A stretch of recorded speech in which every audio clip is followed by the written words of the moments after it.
Muchas gracias por compartir con nosotros estos espacios. Este es el primero de una serie de webinars que va a realizar el Instituto Nacional de Cancerología acerca de diferentes temas en patología oncológica.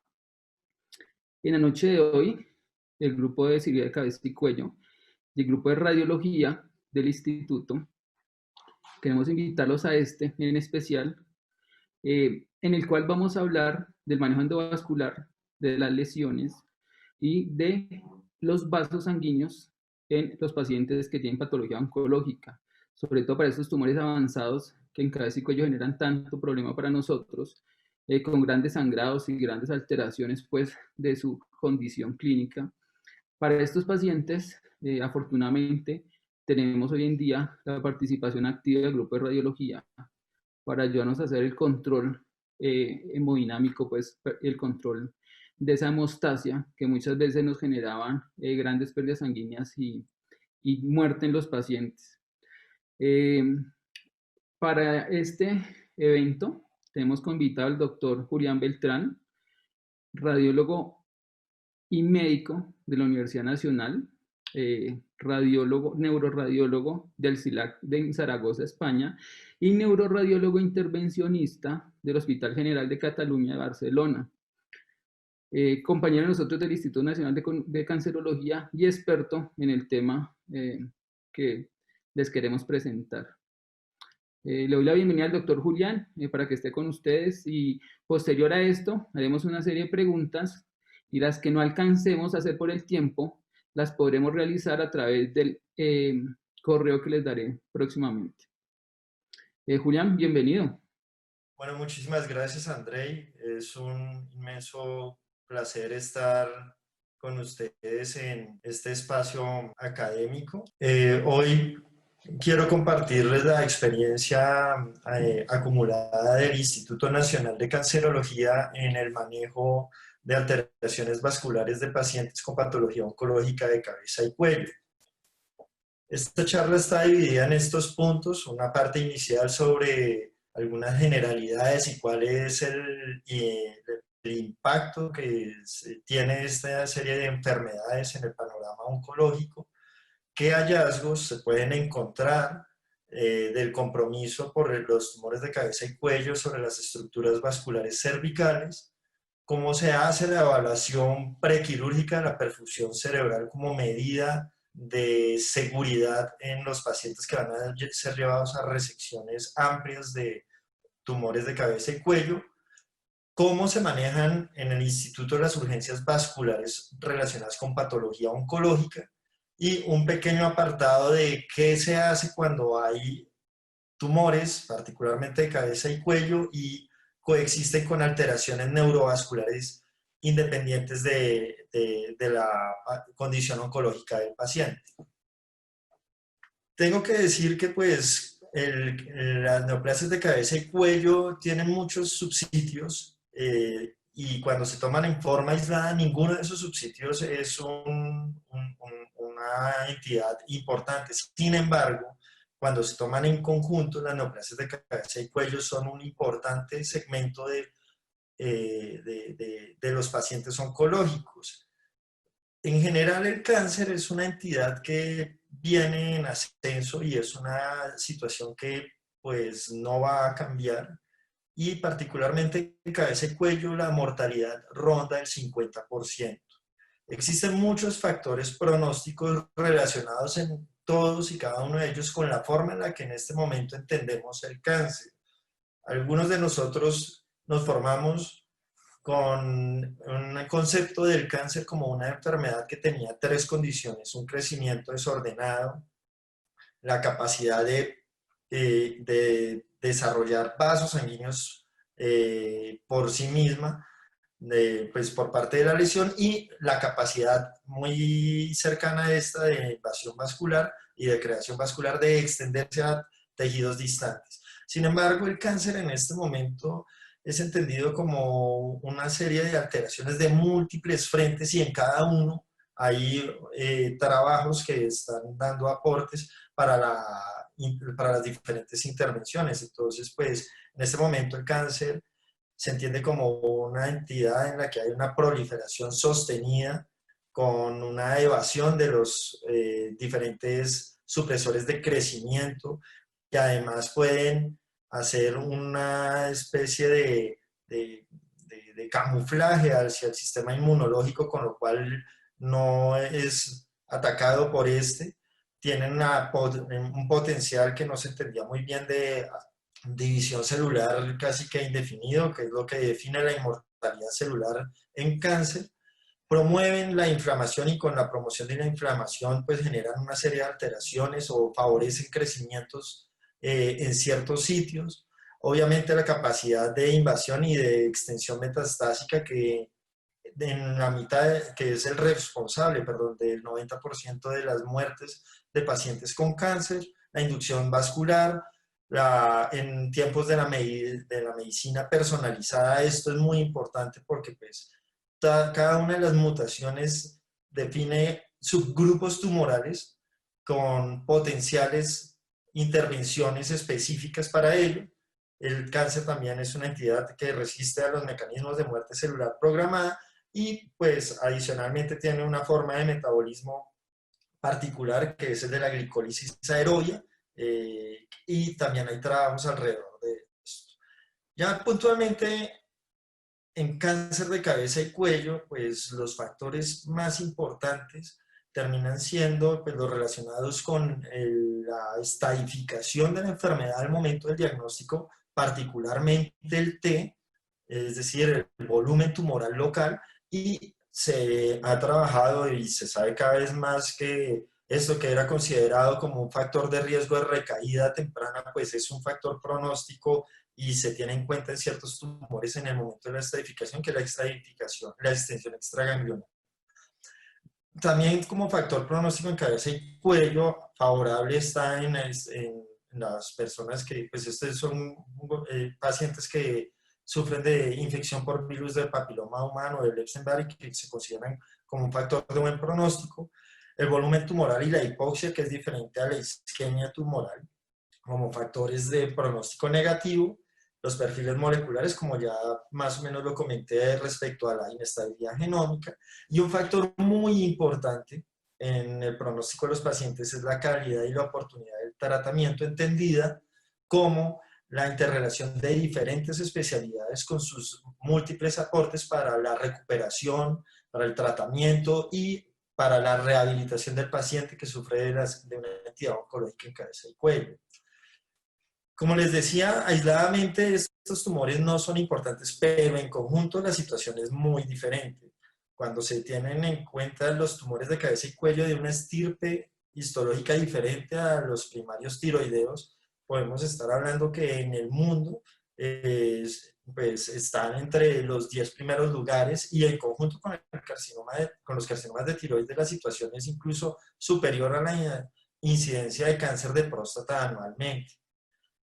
Y pues tenemos que las tasas de morbilidad, de mortalidad y de incidencia de nuestro país en particular, cuando se comparan con el resto de Latinoamérica, pues están más o menos en el promedio. Sin embargo, pues tenemos que llevar con algo que es muy importante, y es la mortalidad per se de estos pacientes, que es, como les decía, alrededor del 50%. Respecto a qué le hace el cáncer de cabeza y cuello a los vasos, existe un espectro de lesiones que es un estado dinámico, es decir, un paciente puede tener en algún momento compromisos estenóticos muy severos por el compromiso del volumen tumoral en su sitio primario, como es esta imagen. Es un paciente que tiene una gran estenosis del eje carotídeo. Hay pacientes que el tumor desarrolla una extensa vascularización y remodela los vasos, como es este caso. Esta es una serie de carótida externa en la cual se aprecia un importante crecimiento de todos los vasos que van a nutrir una lesión cercana al vértex craneano.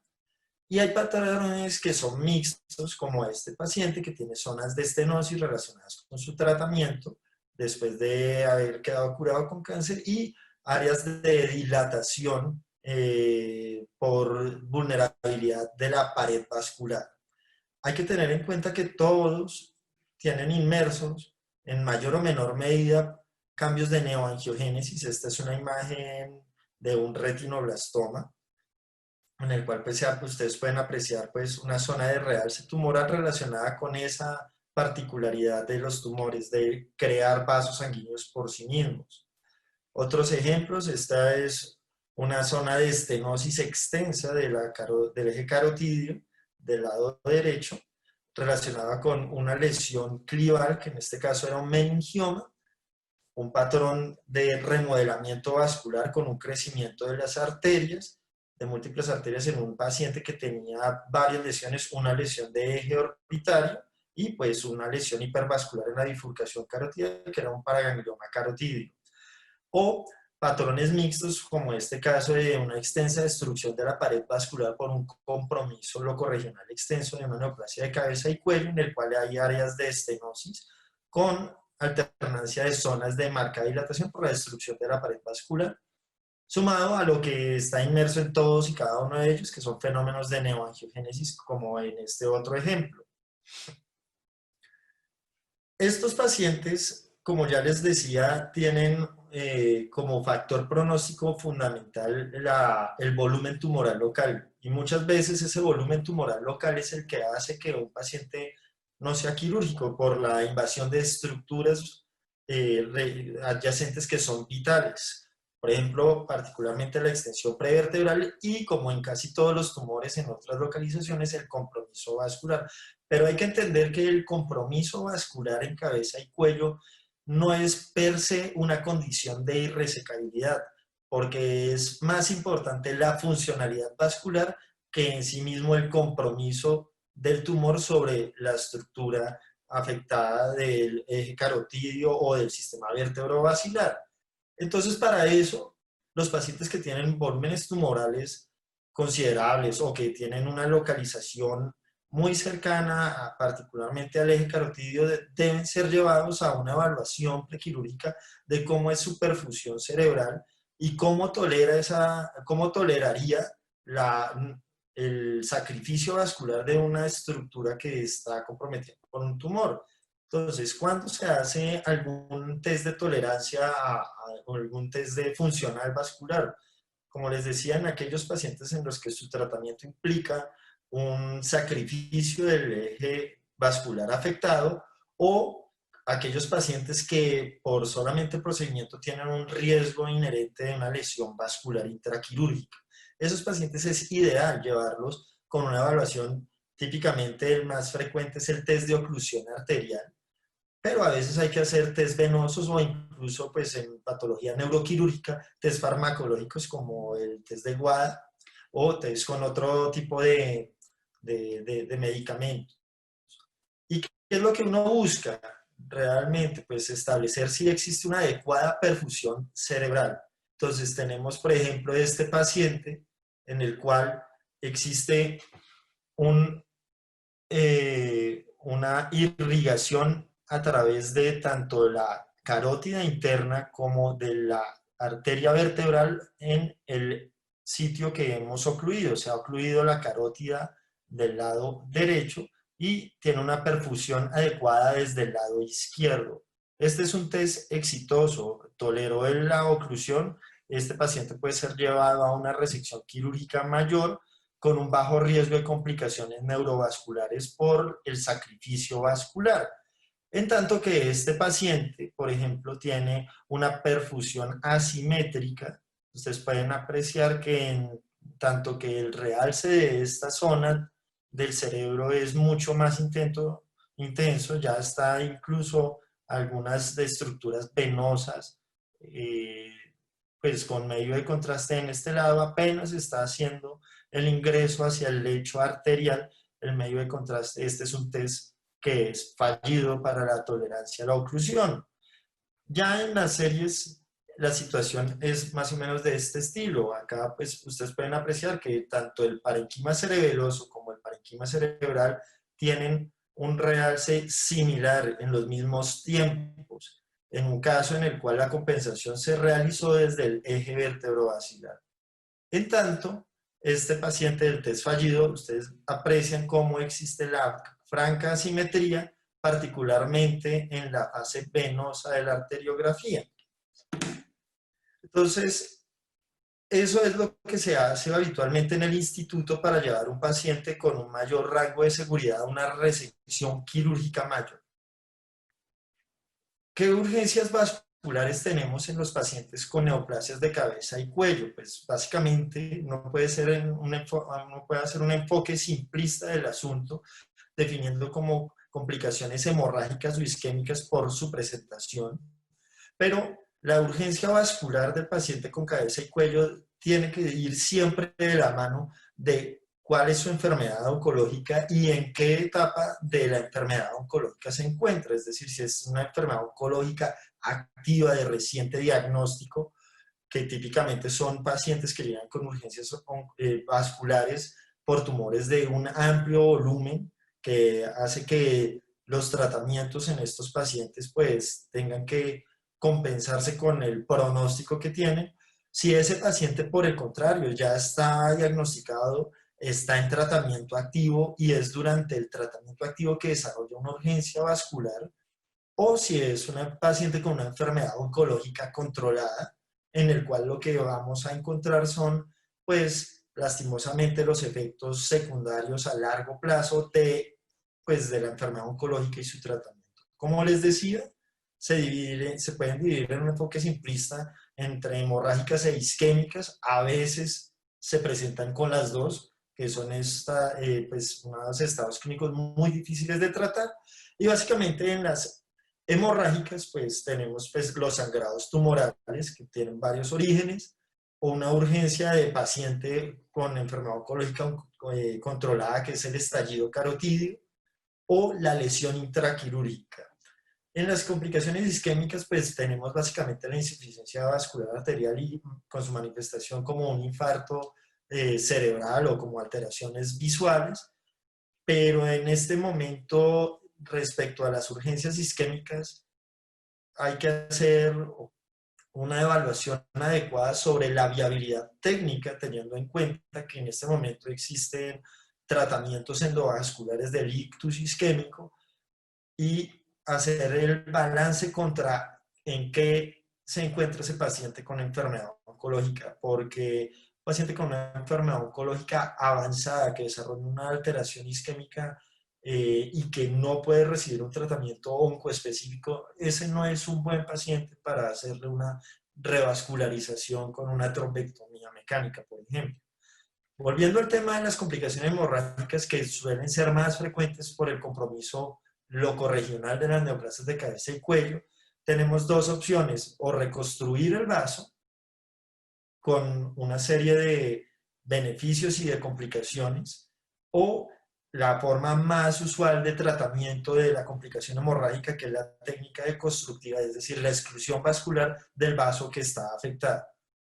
Y pues permítanme mostrárselo a través de ejemplos. Este es un paciente con un inmenso volumen tumoral del antro maxilar que se extiende a la región cigomática, el complejo etmoidal, la coana, y que adicionalmente compromete pues, el eje orbitario, con un compromiso ganglionar asociado, que se presenta al área de urgencias del instituto con un sangrado tumoral en capa, que lo lleva a un síndrome anémico. Este paciente, cuando hacemos la evaluación vascular, le encontramos pues una serie de cambios de remodelamiento de diferentes territorios vasculares de la carótida externa, tanto del lado afectado como del otro, y con una lesión que es bastante voluminosa, con un realce muy importante con el contraste al hacer la evaluación angiográfica en el caso de un escamo celular de antro maxilar, que fue considerado por el inmenso compromiso como irresecable al momento. Los pacientes con esto tienen pues, varias opciones: el control local con compresión, que es una medida temporal; el control por radioterapia, que pues usualmente da unos resultados en las fases subagudas de la presentación de estos pacientes, pero en el paciente en urgencias la única alternativa es pues la oclusión de la arteria que está sangrando, o sea, por vía quirúrgica o por vía endovascular. Estos son ejemplos de sacrificio vascular endovascular. caso, pues se hizo una embolización de de ambas maxilares internas y por completo de la carótida externa del lado derecho. Ese es un procedimiento que es adecuadamente tolerado en cuanto a, pues, a un riesgo que es inherente a la embolización, que es la necrosis tisular. Y el resultado angiográfico de este paciente es este. Lo único que persiste es la irrigación por la parasitación del eje oftálmico por el compromiso tumoral de la órbita. La embolización de esto es de muy alto riesgo neurovascular, entonces pues si se logra detener el sangrado con una embolización parcial, que en este caso es más que satisfactoria porque alcanza aproximadamente el 80% del volumen tumoral, es muy probable que el paciente pueda, con una medida complementaria, terminar ese episodio de sangrado y pueda retomar su tratamiento, que es en últimas lo que buscamos. Y en este caso, pues, este es el resultado del paciente, el último control que tenemos, es decir, lo logramos sacar de la urgencia, el paciente se recupera, adquiere unas mejores condiciones para seguir tolerando el tratamiento oncoespecífico y pues logra un adecuado control a través del manejo con quimiorradioterapia. Este es un caso un tanto diferente. Es una paciente de edad joven que tiene un extenso compromiso en cavidad oral por una carcinoma de lengua irresecable con compromiso ganglionar que presenta extensión extraganglionar y que la conocemos alrededor de marzo de 2018 en el instituto. Después de que inicia tratamiento, esta paciente se nos presenta más o menos en noviembre se presenta con sangrado del lecho tumoral y la imagen ya ha cambiado. Es decir, ustedes pueden apreciar que existen cambios de edema de las zonas no comprometidas, y esto es relacionado con el cambio por radioterapia. La ulceración se extiende más y expone estructuras vasculares y pues llega con un sangrado que es de mayor cuantía que el del paciente que les comenté previamente. Cuando se hace la evaluación vascular de un paciente que no es quirúrgico, como es este caso, pues encontramos esto, una gran estenosis de la carótida de un lado, no tiene irrigación desde las diferentes ramas de la carótida externa. La evaluación de la vascularización intracraneal mostraba que la circulación del hemisferio cerebral derecho estaba compensada a través del sistema vertebrovascular. Sin embargo, pues ante este hallazgo, este vaso no es recuperable, la paciente tenía sangrado, entonces pues la siguiente medida, por ser una forma de tratamiento inmediato con control completo, era el sacrificio vascular con una evaluación a través de un test de oclusión que la paciente lo toleró. Sin embargo, pues cuando uno revisaba las imágenes, pues no había una causa clara de por qué está sangrando esta paciente. Sin embargo, cuando se hace la exploración del tronco lingofacial, pues la paciente presenta nuevamente el episodio clínico de sangrado en la sala de angiografía y eso es por una ruptura completa de la estructura vascular. Ya sabiendo que te había tolerado el test de oclusión, pues se hace el sacrificio vascular completo del eje carotidio. Después aquí parcialmente aprecian el empaquetamiento, en este caso con espiras, con COIS, y este es el resultado angiográfico. Una perfusión adecuada del cerebro con una exclusión que ya hemos comprobado del eje carotidio y con un control adicionalmente del punto de sangrado, que es algo muy importante. Habitualmente los neurointervencionistas cuando nos enfrentamos a esto no vamos a tratar solamente pues, el vaso afectado, sino que hay que ver, hay que indagar por qué está sangrando este paciente, porque pues los diferentes territorios vasculares de la región cráneo-cervical tienen múltiples anastomosis. En este caso, pues dejar sin tratar el tronco lingofacial, pues ponía en riesgo a esta paciente de pues, una reconstitución a través de múltiples colaterales y que el episodio de sangrado se reprodujese con el agravante de que el eje carotidio ya estaba sacrificado. En una paciente de 24 años con un carcinoma relacionado con virus del papiloma humano. Hay veces en los cuales pues, los pacientes se presentan con sangrados más profusos, como este caso, un hombre de 64 años con un carcinoma escamocelular que presentó una inmensa extensión locorregional, con una úlcera tumoral sangrante en urgencias en la región retroauricular y suboccipital, que cuando lo llevé a la evaluación vascular tenía esto, una dilatación saccular dependiente de una de las paredes de la arteria occipital. Esto es un pseudoaneurisma gigante de la arteria occipital. Sin embargo, el paciente no estaba descompensado hemodinámicamente. La evaluación de la vascularización intracraneal no mostraba aportes dirigidos desde las colaterales que existen entre la arteria occipital y el sistema vertebrovascular, y fue llevado a una exclusión completa de la arteria occipital, en este caso con un agente líquido de fraguado rápido para el control inmediato del sangrado en sala, porque esta es una lesión particularmente inestable desde el punto de vista del tratamiento. El resultado, pues, el resultado en imágenes después es esto. Esta es el acúmulo de cianoacrilato utilizado en la embolización, y pueden apreciar el extenso compromiso locorregional por la neoplasia. Lastimosamente este paciente pues se recuperó, siguió con su tratamiento, pero volvió a urgencias con un sangrado más profuso que no pudo ser controlado de ninguna forma. Y es porque el tumor siguió dando cuenta del compromiso vascular, que es un caso muy parecido a lo que ocurre en este paciente. Esta es una paciente que tiene una inmensa alteración de la carótida por debajo del bulbo hasta casi la llegada de la porción petrosa de la carótida relacionada con la infiltración tumoral. La paciente pues se le hizo el procedimiento bajo anestesia general, y en el test de oclusión pues ella no lo toleraba. Esta paciente no toleraba el test de oclusión, de forma tal que aquí la única alternativa era ver por qué no lo estaba tolerando. Era una paciente que estaba hipotensa por la descompensación hemodinámica. Se intentó revertir esa hipotensión en sala de angiografía, pero pues básicamente uno se enfrentaba a una lesión completa de la pared vascular, y pues al remontar la tensión arterial se produce esto. Esto es una tragedia vascular, es una ruptura completa de una carótida que venía severamente comprometida, y pues esta es la última alternativa que se tiene desde el punto de vista de tratamiento endovascular, y es emular lo que durante mucho tiempo los cirujanos de cabeza y cuello tenían que enfrentar en áreas de urgencias o en salas de cirugía en pacientes que no eran recuperables, y era hacer un sacrificio sin saber cuál era la perfusión cerebral. Pero en este caso la diferencia es que sabíamos que la paciente no tenía un buen polígono que permitiera una perfusión adecuada. Sin embargo, existe todavía un campo pequeño para el tratamiento con el sacrificio de urgencias, que fue lo que se hizo en esta paciente.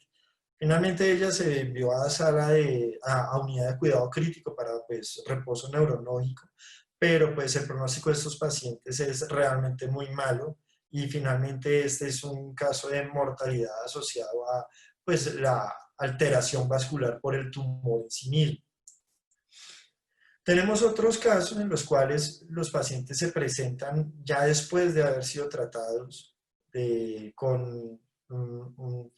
después de haber superado la enfermedad oncológica. Este es un paciente que pues ya había superado el antecedente oncológico, sin embargo tenía una úlcera tumoral y una fractura de la mandibular, y se presenta al servicio de urgencias con un sangrado profuso por cavidad oral.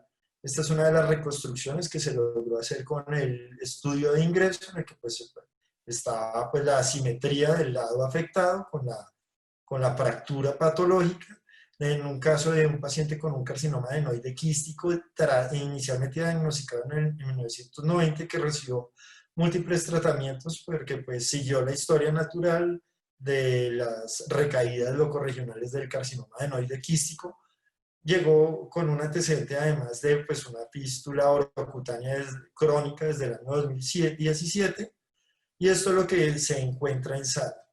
Es un paciente con cáncer curado, pero pues los esquemas de tratamiento dan cuenta de una serie de alteraciones sobre el eje carotídeo, en el cual pues existe una dilatación saccular que se dirige hacia ventral y medial, y que explicaba la clínica. Este paciente tiene un pseudoaneurisma voluminoso del bulbo carotídeo, y es un clásico estallido carotídeo, con un agravante, y es que el eje carotídeo contralateral no era el mejor. Ustedes pueden apreciar las zonas de estenosis relacionadas con la ateromatosis acelerada que se favorece por, por los tratamientos con radioterapia.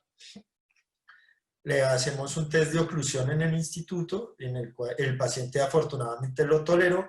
Sin embargo, durante el procedimiento de exclusión vascular, el paciente empieza a presentar nuevamente sangrado y hay que hacer, pues la exclusión vascular usualmente se hace de distal a proximal, pero al presurizarse el pseudoaneurisma, pues se presenta el sangrado nuevamente en sala, con lo cual pues no se llena, esto no se puede llenar con material de estas características. Esto hay que ponerle un agente líquido que haga un fraguado rápido para controlar el sangrado en sala. Entonces, pues, logramos hacer un control proximal, avanzar un microcatéter para hacer el control vascular después de pues, haber tenido ese profuso sangrado en sala. Y esta es la serie de la exclusión vascular en la cual pues, se aprecia como el producto de embolización sale un poco hacia la vía aérea, sin embargo se logra detener el sangrado y el paciente luego es llevado a, después de superar la fase aguda del sacrificio carotidio, es llevado a un procedimiento de desbridamiento de los tejidos comprometidos y a la inserción de un colgajo que garantizara una mejor perfusión de esos tejidos seriamente afectados por la angiosclerosis secundaria a la radioterapia. Les voy a mostrar un par de casos que no son urgencias vasculares, pero que muestran un papel coadyuvante desde el área del intervencionismo a los pacientes que se presentan con neoplasias de cabeza y cuello. Este es un caso de una paciente con un volumen tumoral inmenso relacionado con el piso de la boca y la base de la inserción de la lengua, de una lesión hipervascular. Lo pueden apreciar, estructuras vasculares de un calibre importante, con un gran realce con el contraste, en el cual pues existen múltiples remodelamientos de básicamente las diferentes ramas de la arteria lingual, incluso con pseudoaneurismas intratumorales, en el cual pues se hace una embolización prequirúrgica para llevar a la paciente una biopsia y posteriormente un control quirúrgico completo, con lo cual se disminuyen los requisitos de hemoderivados, se limpia el campo quirúrgico y se facilita el trabajo del cirujano de cabeza y cuello en espacios de trabajo que suelen ser reducidos. En un caso de una hematoma lipovascular o también en apoyo de una especialidad pues anexa anatómicamente, que es la especialidad de neurocirugía. Este es un caso de un niño que nos remitieron con un crecimiento progresivo y rápido de una masa en el vértex, en el que también pues, pueden apreciar una serie de estructuras vasculares de gran calibre al interior de la lesión. En un niño que pues ellos toleran mucho peor las pérdidas sanguíneas.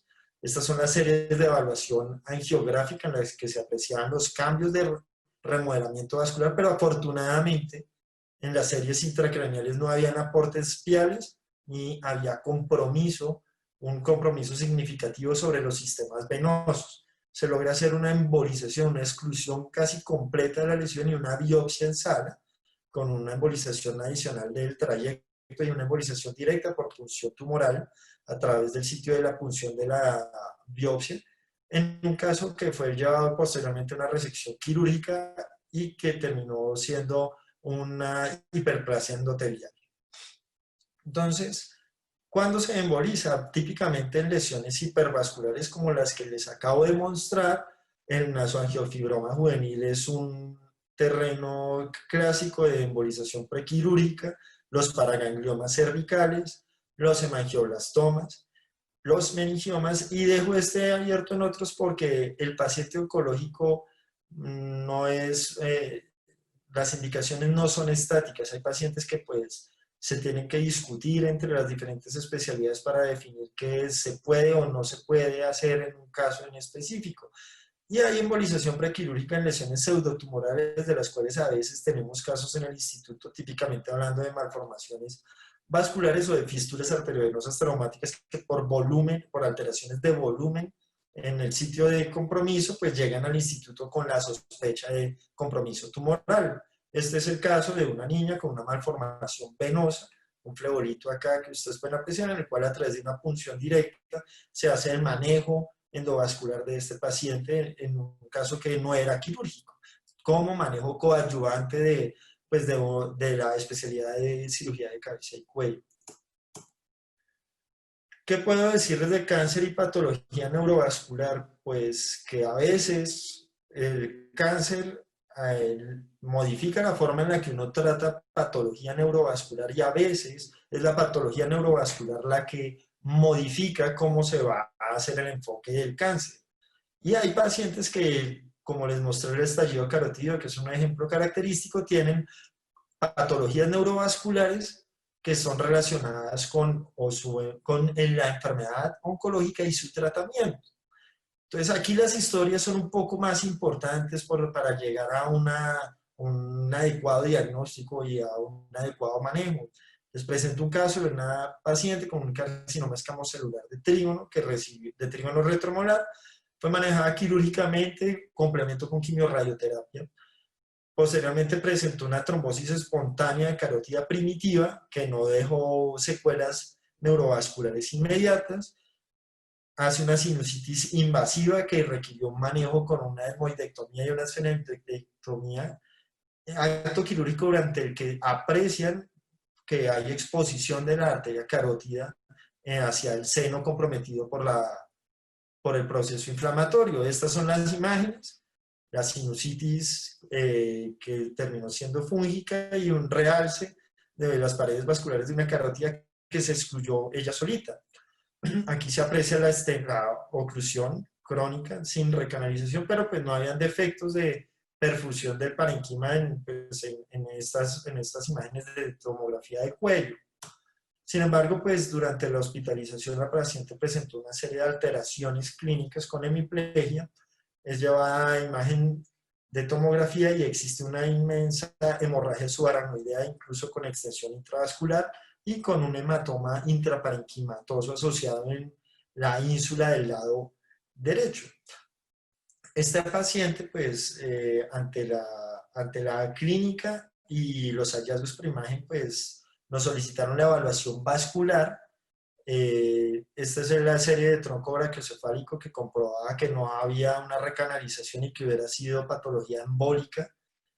La sospecha diagnóstica inicial era que tuviera pseudoaneurismas micóticos relacionados con una extensión, con un compromiso angioinvasivo de la sinusitis fúngica. Sin embargo, pues lo que terminó teniendo esta paciente eran una serie de fenómenos de vasculitis infecciosa sin aneurismas micóticos y pues en las series dinámicas se apreciaba pues las secuelas del volumen del hematoma y con la zona infartada, una paciente pues con una vasculitis infecciosa. Este es un caso de una paciente que tiene un carcinoma escamocelular de orofaringe que desarrolló durante un estudio Doppler, después de estar en seguimiento curada de cáncer, hace durante el estudio Doppler una alteración del estado de conciencia, es ingresada a urgencias y se apreciaba una serie de lesiones isquémicas distales típicas de un embolismo arteria-arteria y en un territorio limítrofe pial. Cuando la llevamos a la serie pues al estudio vascular, pues lo que se apreciaba era una inmensa estenosis muy irregular, más de lo que habitualmente uno está acostumbrado a tratar en patología arteriosclerótica de carótida, y con una serie de alteraciones de carótida externa adicionales. Esta era una paciente con una estenosis carotidia sintomática en la que se aplicó una estrategia de tratamiento de prevención secundaria del ictus con una angioplastia carotidia, con la cual se resolvieron los problemas de insuficiencia vascular de perfusión cerebral. Este es un paciente de 76 años con adenoma pleomórfico que había tenido un antecedente oncológico adicional. Por las imágenes se decidió que iba a ser llevada a resección en bloque, pero por el volumen tumoral se necesitaba una prueba de cómo estaba compensado el polígono de esta paciente. Estas son las imágenes en las que se apreciaba una lesión con algunas zonas de realce intenso, pero predominantemente hipovascular, que generaba efecto de masa sobre el espacio carotídeo. Sin embargo, al hacer la evaluación de test de oclusión, esta paciente presentaba una compensación desde el sistema vertebrovascular y justo donde llegaba la arteria comunicante tenía esto, un aneurisma saccular irrigado parcialmente por la arteria comunicante posterior. ¿Cuál es el problema de esto? Estos aneurismas, si se hace un sacrificio vascular, pues uno queda sin la ruta habitual de tratamiento y la tendencia es que por hiperflujo estos aneurismas crecen. Con lo cual, pues la paciente iba a ser llevada a un procedimiento quirúrgico. Sin embargo, antes de ese procedimiento quirúrgico era necesario resolver la patología neurovascular.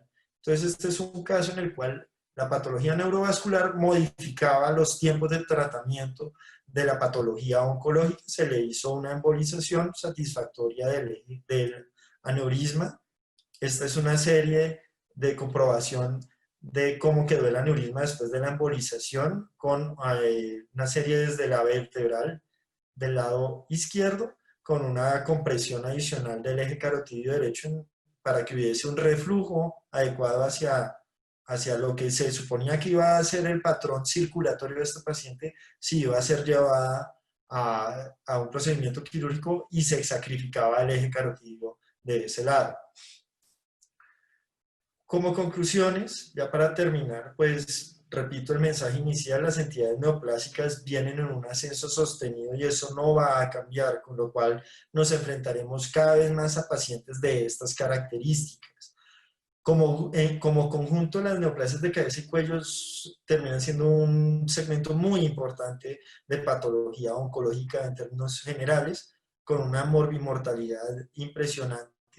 La irresecabilidad, si bien es un concepto predominantemente relacionado con el compromiso local, regional y básicamente anatómico, cuando se tiene en cuenta las alteraciones vasculares pasa a ser un concepto más funcional, de forma tal que el compromiso vascular, a diferencia de, por ejemplo, un tumor de páncreas, en el cual la cercanía con estructuras vasculares arteriales y venosas marca claramente una irresecabilidad como un criterio anatómico, en cabeza y cuello es un concepto funcional.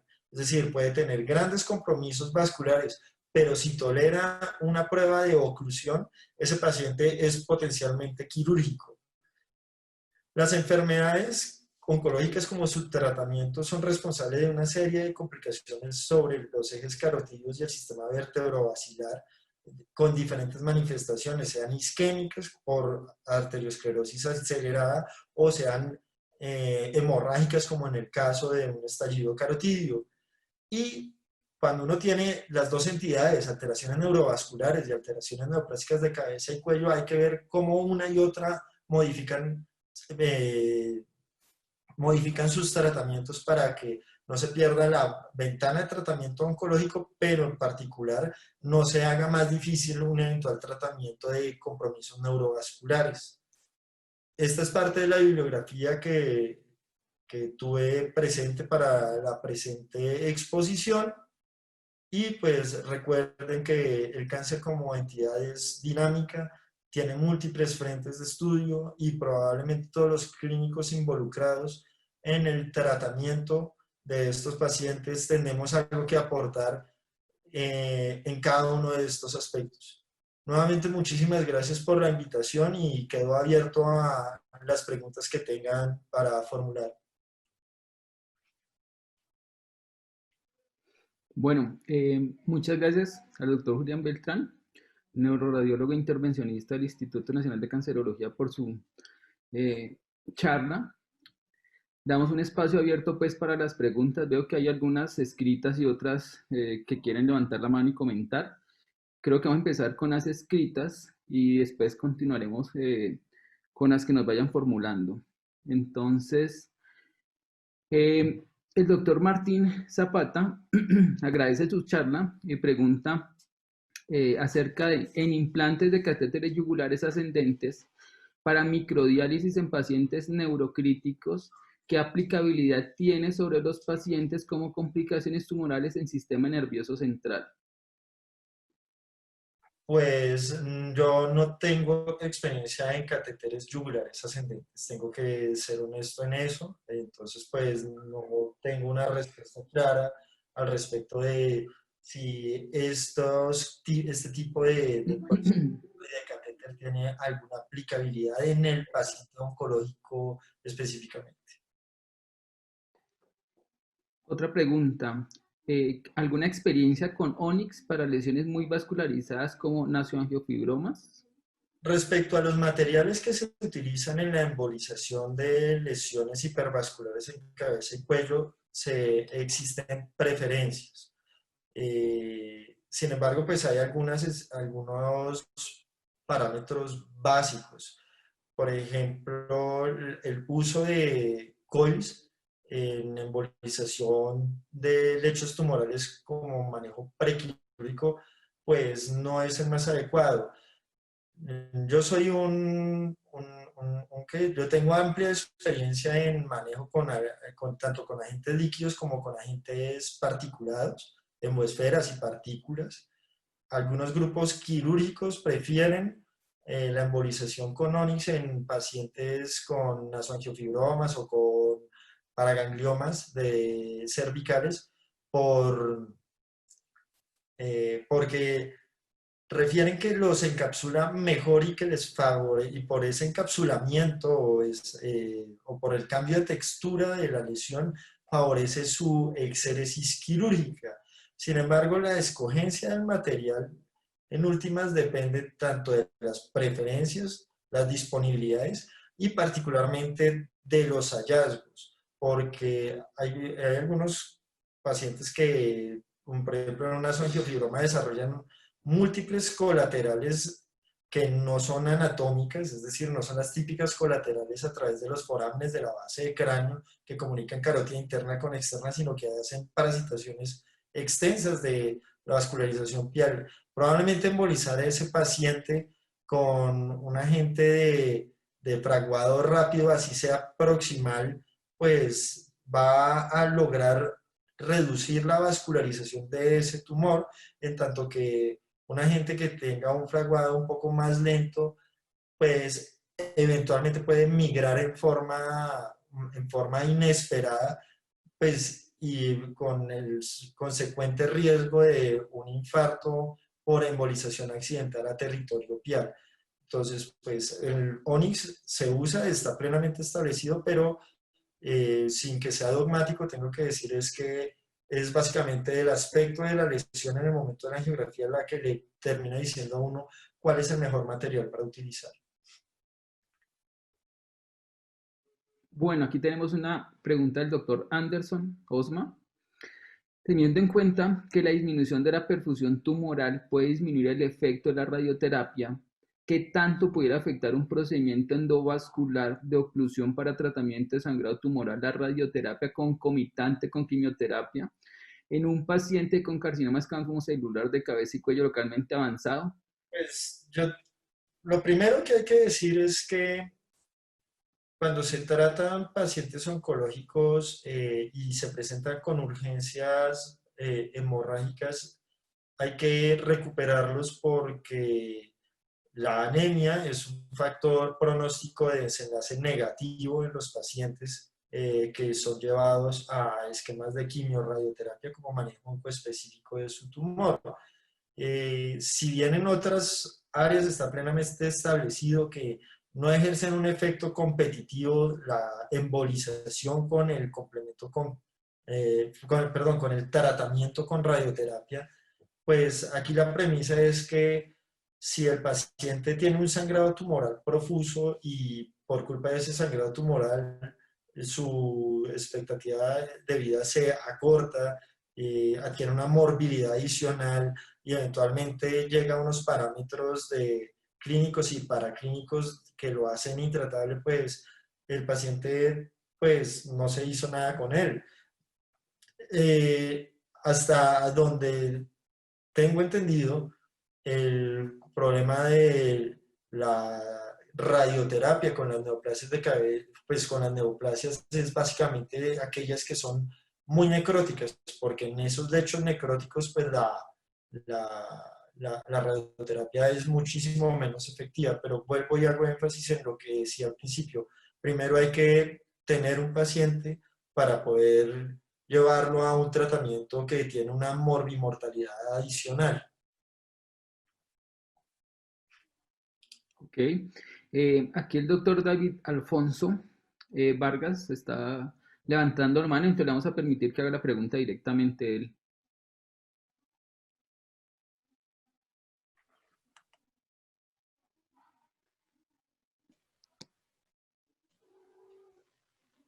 Ya habilitamos el micrófono. Doctor David, ¿puede hacer la pregunta?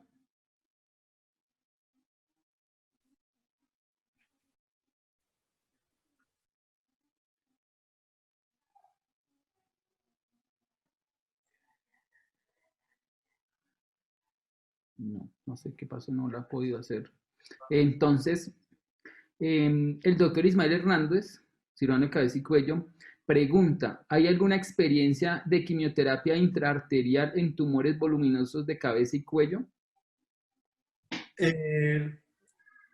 Las experiencias con quimioterapia en tumores del sistema nervioso central y cabeza y cuello han tenido experiencias tímidas, de las cuales en este momento la única plenamente aceptada es la quimioterapia intraarterial para retinoblastoma.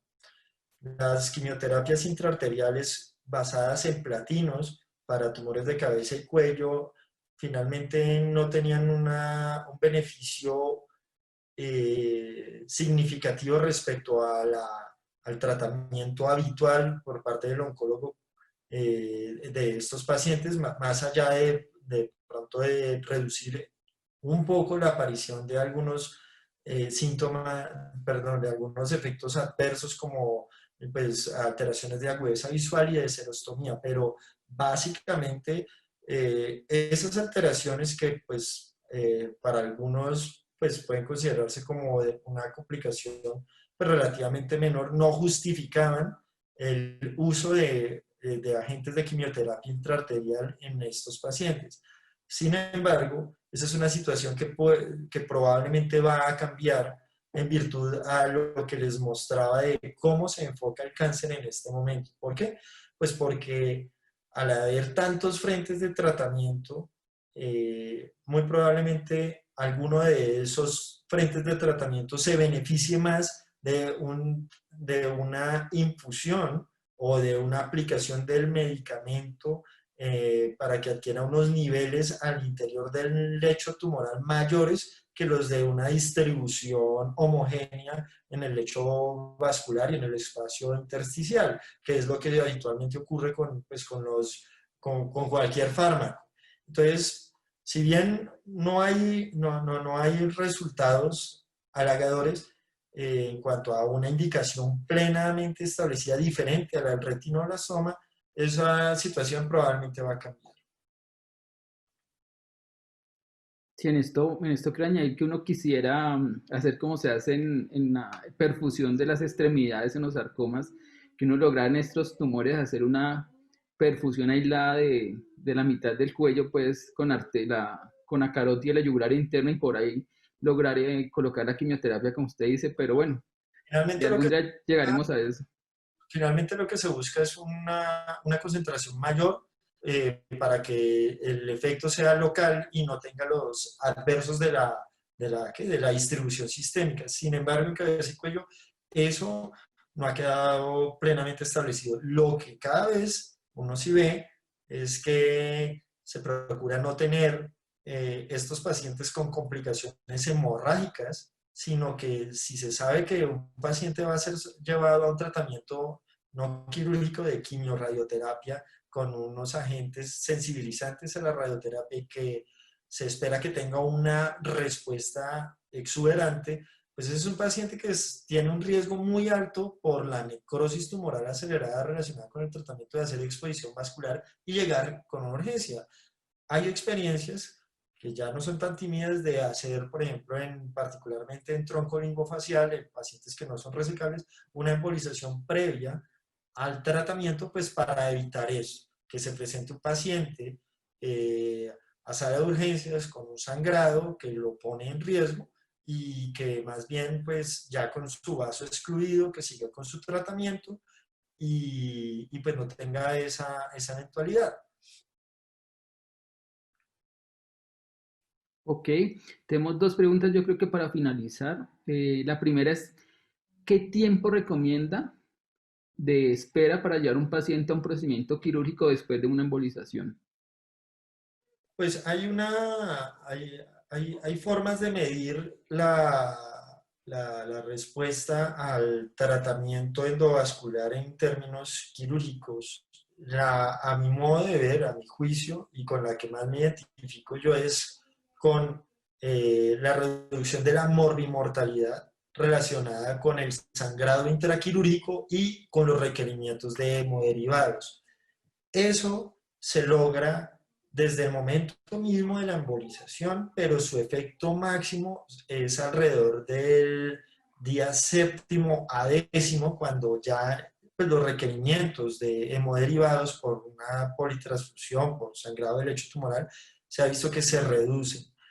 Sin embargo, por lo menos en el instituto tenemos experiencias de pacientes que se les ha hecho la embolización y han tenido efectos de la embolización en cuanto a reducción de esos dos aspectos, de si requerían transfusión o si el campo quirúrgico definitivamente fue un desastre por sangrado, incluso con tiempos superiores a 3 o 4 semanas. Entonces, el tiempo respecto a la embolización en algunos casos es variable, o bueno, en la mayoría de los casos es variable, sin embargo, pues como una regla respecto a ese aspecto del uso de hemoderivados, entre el séptimo y décimo día es el tiempo ideal. Hay otros en los cuales, pero es de patología neuroquirúrgica, particularmente de meningiomas, en los que lo que se espera es la reducción del edema relacionado con la embolización, y eso tarda un poco más en presencia de una terapia esteroidea que ayude a disminuir el edema, pero en cabeza y cuello un buen tiempo quirúrgico es alrededor de la semana o los 10 días. Listo, bueno, yo creo que nos quedan dos preguntitas para finalizar. La primera es, ¿tiene la terapia endovascular algún beneficio en la supervivencia en metástasis de cabeza y cuello? La enfermedad metastásica ha ido cambiando en cuanto a que ya la enfermedad, el cáncer es una enfermedad que se ha ido cronificando, de forma tal que si hay un paciente que tiene una enfermedad metastásica como enfermedad metastásica única y que tiene potencial curativo con la resección, claro que tiene, si es una metástasis hipervascular, claro que tiene cabida el tratamiento endovascular, porque probablemente se facilita el tratamiento del grupo quirúrgico y se facilita, se disminuye la morbimortalidad relacionada con las politransfusiones en este tipo de lesiones. Y bueno, ya la última pregunta para terminar, de la doctora Yesenia Fontalvo, de Barranquilla. ¿Alguna experiencia en embolización en casos de tumores desmoides en la infancia para reducir el tamaño tumoral previo a la resección quirúrgica? Pues las fibromatosis agresivas son lesiones hipovasculares, de forma tal que la embolización en este tipo de tumores hipovasculares es de muy, pues en términos generales es ofrece muy poco. Por eso mismo, porque usualmente son los vasos que irrigan estas lesiones, no son troncos principales, no existen remodelamientos vasculares. Entonces, pues finalmente uno no encuentra en el acto angiográfico, uno no encuentra qué embolizar. Entonces, pues el paciente es llevado a una arteriografía en la que finalmente se comprueba algo que por imágenes ya se sabía que era un tumor hipovascular y que no tiene un nicho de tratamiento adecuado, porque pues uno pues podría tapar el tumor, el vaso, pues el vaso más cercano. Sin embargo, pues la neovascularización de todos los tumores hace que tengan múltiples canales por los cuales se puede reconstituir una oclusión proximal. Por eso es que, por ejemplo, los COIS no sirven, porque la oclusión proximal simplemente tapa en un punto, pero pues permite reconstituir por otro. La embolización prequirúrgica lo que pretende es que se ocluyan todas las aferencias lo más posible para que la lesión esté en isquemia, los vasos eventualmente estén ocluidos o completamente trombosados y que cuando se hace la resección quirúrgica no haya, pues tengan un campo más limpio, puedan determinar un poco mejor los límites de la lesión, pero en un tumor desmoide no se cumple eso, no es hipervascular y los límites lesionales no son bien definidos. Bueno, nuevamente, muchas gracias al doctor Julián Beltrán por su excelente charla. Muchas gracias a todos ustedes por la participación en este webinar, el primero que hace el Instituto Nacional de Cancerología en relación con temas que nos atañen a todos como médicos tratantes de pacientes oncológicos. Nuevamente les recuerdo que el instituto va a continuar con este tipo de actividades en otras especialidades diferentes acá de cuello, en cirugía de tórax, en oncología clínica, radioterapia, cirugía de seno y tejidos blandos, cirugía pediátrica, y pues quedan cordialmente invitados para esas próximas sesiones. Yo creo que pues damos por terminado esto y bueno, pues muchas gracias nuevamente. Muchísimas gracias a todos por su presencia y pues espero que sigamos teniendo una asistencia así de concurrida pues para la revisión de temas oncológicos de otras áreas.